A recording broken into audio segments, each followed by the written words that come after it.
Seeing people react to my other videos, I have realized that there are many topics that I cover only superficially, with the assumption that people probably know what I'm talking about. Obviously, StarCraft knowledge isn't actually the most accessible thing in the world, so this is often a wrong assumption. For this reason, I figured that I would try a format where I explain many simpler bits of information in a relatively self-contained manner.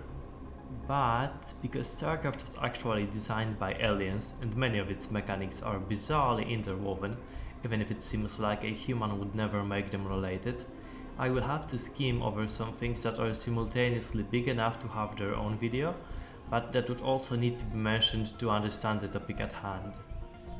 Today I'm going to explain everything related to attacking.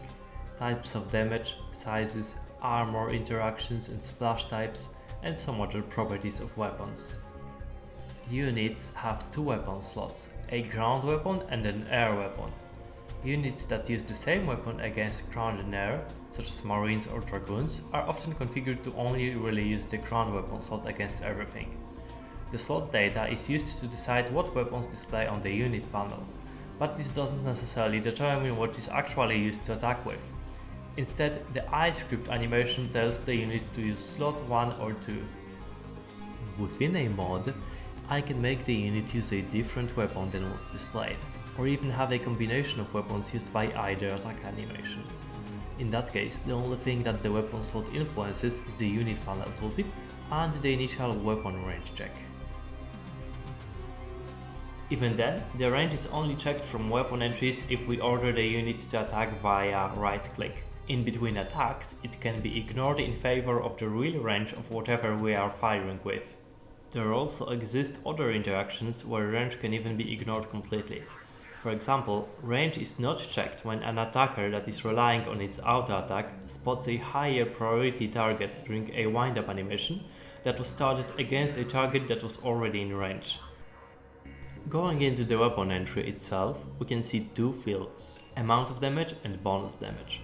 The amount is what the weapon deals at upgrade level 0, and the bonus is how much damage is added per specified upgrade level. The factor field usually only determines how much damage is displayed in the tooltip. For example, if you have a factor of 4, weapon damage times 4 is displayed. For factor 2 specifically, the attack is hard-coded to also spawn a second projectile. Normally, this can also be done in the animation script, so essentially it's just a simpler way of creating attacks that spawn twin projectiles, such as scouts or Goliaths anti-air missiles.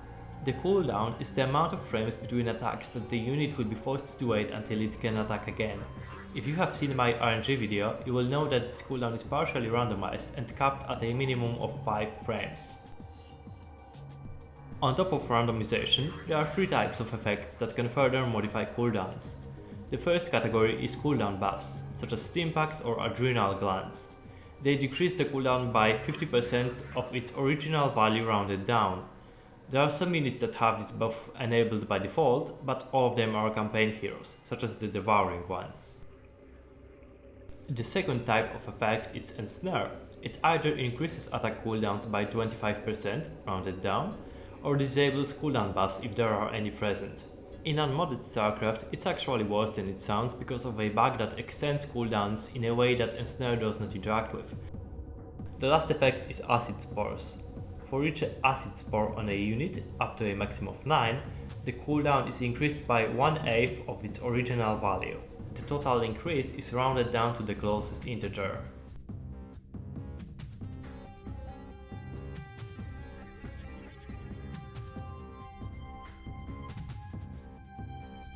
Moving on, there are 5 types of damage in StarCraft: independent, explosive, concussive, normal, and ignore armor. There are practically no weapons that use the independent damage type in unmodded StarCraft, but its only property is that, most of the time, it cannot deal more than half damage per attack. To understand explosive, concussive, and normal damage types, we have to know that all units have a property known as size, which is really something like a Warcraft 3 armor type, or at least it feels to me that armor is easier to understand at its size in the context of what it is. To give some non-exhaustive examples, all buildings are large, vultures, queens and corsairs are medium, and all basic units, marines, zerglings and zealots, are small. Explosive damage deals 100% damage to large units, 75% damage to medium units, and 50% damage to small units. The way this is calculated is as follows. The armor is subtracted from the raw damage value first, and only then the modifier is applied. So if you deal 20 explosive damage to a zergling with +1 armor, it's dealt 20 minus 1 equals 19, 19 times 0.5 equals 9.5 damage. Fractions are fully accounted for, but are visually rounded up to 1 until enough adds up to be full 1 damage. Some units that deal explosive damage are siege tanks, dragoons and infested terrans. Concussive damage deals 25% damage to large units, 50% damage to medium units, and 100% damage to small units. Only terrans have units that deal concussive damage: firebats, ghosts and vultures. Note that shields always take full damage from any damage type, including the unused independent damage, even if the unit that is hit has an armor type that would normally apply a modifier. However, if an attack would deal enough damage to break through shields, the remaining damage is recalculated to take the modifier into account. For example, if an unupgraded zealot has only 10 shields left and you hit it with 20 explosive damage, it's dealt 10 shield damage and 10 minus 1 equals 9, 9 times 0.5 equals 4.5 for a total of 14.5 damage. A keen viewer might notice that the damage is affected by the base 1 armor of the zealot, even though shields took the brunt of the attack. This is because when an attack goes through shields and health at the same time, it's always affected by the armor of both of them. This makes shield upgrades surprisingly good on some Protoss units.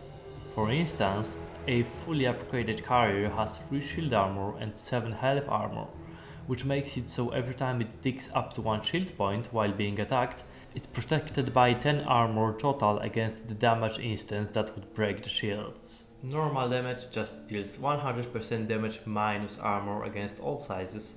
Some examples of things that deal normal damage are all basic units, all workers and mutalisks. Ignore armor is the same as normal damage, except that it ignores armor. It's only really used by Psionic Storm.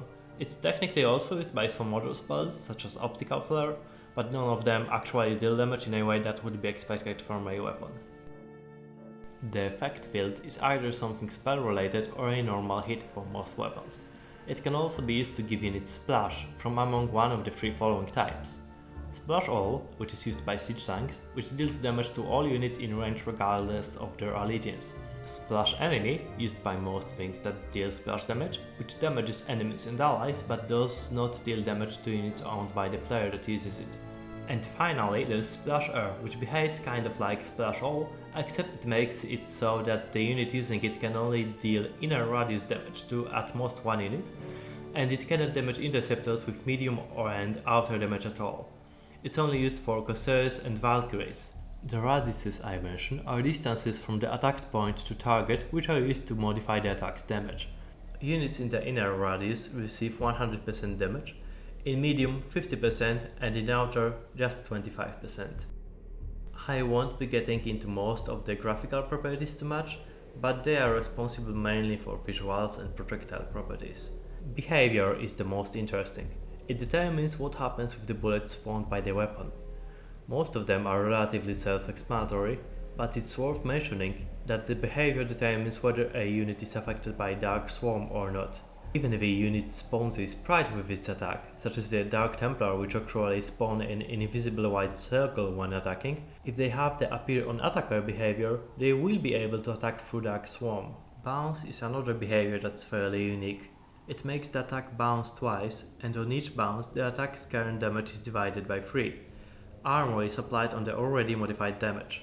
This is a pretty harsh formula, especially when compared to how sizes interact with armor, but on the flip side, bounces get a full damage bonus from acid spores.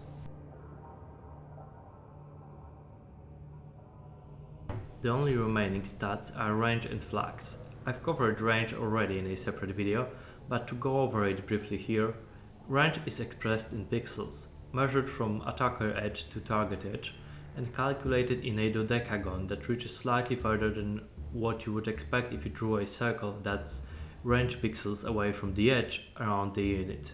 Flags determine what is a legal target for the attack. Most of the time, the only flags that weapons filter for are air and ground, but you have some spells that check if a target is organic, mechanical, and so on.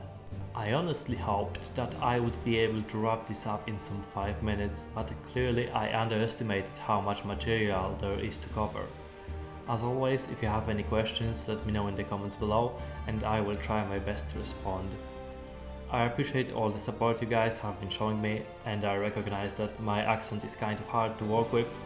I assure you that it takes me multiple tries to even try and say something that is moderately legible. You can refer back to my design foods videos if you want to check how I sound unprepared. And one other thing I wanted to comment a little bit on is the frequency of these videos. Unfortunately, it really depends on my other obligations on my day job, so it may be the case that I won't be able to really do anything worth uploading for a month or maybe 3 months like was the case now. But I promise that if I do get some time off, I will try to make something that I think could at least be interesting to watch. Other than that, I will be making some random StarCraft related videos that will probably be heavily modding related. If you don't particularly enjoy modding, I kind of want to try making some content for people that aren't really satisfied with StarCraft but don't really want to get into crazy weird mods at the same time. So if you could be interested in that, be sure to follow me on Discord and other places, and hopefully in 2024 I will be able to show something related to that. In terms of Discord, there's a link in the description. We usually just chat about the UEDIP mod in my Discord, but if you want to talk about anything StarCraft related, you're free to do so. And yeah, thank you for watching. See you guys.